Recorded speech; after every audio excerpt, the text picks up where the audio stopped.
এসো পুত্র। আমি তোমার শিক্ষার ব্যাপারে ভীষণ চিন্তিত হয়ে পড়েছিলাম।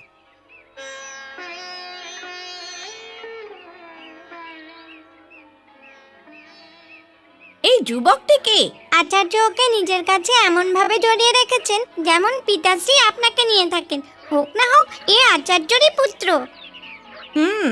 তাহলে তো এর সাথে মিত্রতা করতেই হবে।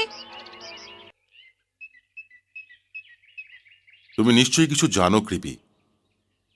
আচার্য অশ্বত্থামাকে এটা কেন বললেন যে এখনো তোমার সঙ্গে দেখা করার সময় আসেনি? আর তারপর আমাকে বললেন যে আমার বুকের ভেতর ব্যঙ্গে ত্রিশূল বিঁধে রয়েছে। বলো কৃপি, ওনার ভেতর ব্যঙ্গে ত্রিশূল কে বিধিয়েছে? আর দ্রোণের মতো ধনুর্ধর এত আঘাত পেয়েও ফিরে এলেন কিভাবে? যদি আমি জানতাম দাদা, আপনার কাছে লুকুবো কেন? ভাবো কৃপি, কারণ কোনো মহান বীর বা কোনো সিংহের আহত থাকাটা ঠিক নয়। অশ্বত্থামা তোমার একমাত্র পুত্র, আর আমিও চাই না যে সে তার পিতার কষ্টের উত্তরাধিকারী হোক। এই জন্যই ভাবার চেষ্টা করো, কারণ কোন সাধারণ বাণ দ্রোণাচার্যের ব্যক্তিত্বের কবচ ভেঙে দিতে পারে না।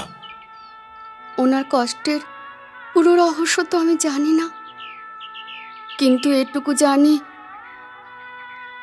গুরুকুলে রাজকুমার দ্রুপদের সঙ্গে ওনার খুব বন্ধুত্ব হয়েছিল। শিক্ষা সমাপ্তির পর যখন বিদায় নিতে উনি এলেন, তখন আন্তরিকতার সঙ্গে বললেন, আমাকে নিজেরই মনে করো, ভুলে যেও না। আমার কাছে আজ যা আছে সেসব তোমারই, আর কাল যা হবে সেসব তোমারই হবে। এটা তোমায় কে বলেছে? স্বয়ং উনি দাদা।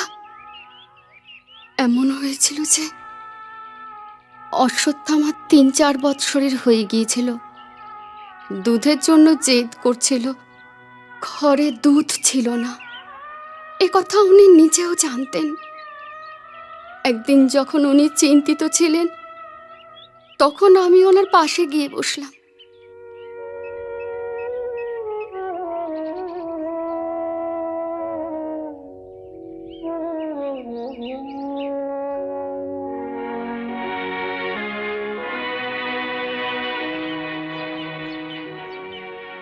কি চিন্তা করছেন?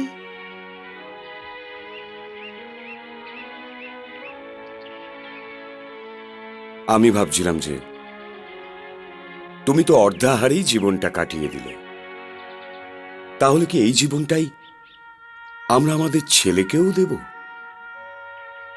নিরাশ কেন হচ্ছেন? যদি নারায়ণের এই ইচ্ছা হয়ে থাকে তাহলে তাই হবে। আর সব পিতা নিজের পুত্রকে তো রাজসিংহাসন দিতে। মহাভারত।